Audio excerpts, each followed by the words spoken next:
அடுத்த சம் பார்க்கலாம். Root of 1 plus 55 divided by 729 is equal to 1 plus x divided by 27 எனில் x equal to என்ன கேக்குறாங்க, இந்த x உடைய வேல்யூ என்னன்னு கேக்குறாங்க. சோ இங்க பாருங்க ரூட்டுக்குள்ள 1 plus 55 divided by 729 இருக்கு.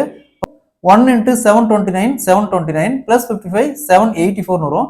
784 divided by இங்க 729 ரூட். சோ இங்க பார்த்தோம்னா 1 into 27 27 plus x divided by 27.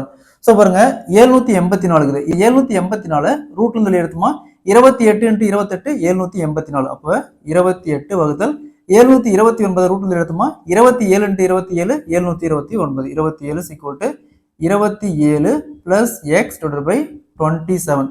So இந்த 27 க்கு 27 அப்படியே டைரக்டா கேன்சல் ஆயிரும். அடுத்தது இங்க 28 இருக்கு, இங்க 27 இருக்கு. இந்த 27 இந்த பக்கம் வந்துச்சுனா மைனஸ் ஆகும். 28ல 27 போச்சுனா மீதி 1. 1 is equal to இந்தாண்ட x இருக்கு.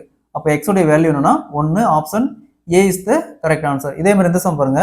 root of 1 plus x divided by 169 is equal to 14 divided by 13 எனில் x இன் மதிப்பு என்னன்னு கேட்டிருக்காங்க. இதே மாதிரி இந்த சம் சால்வ் பண்ணுங்க. ஆன்சரை கமெண்ட்ல போடுங்க.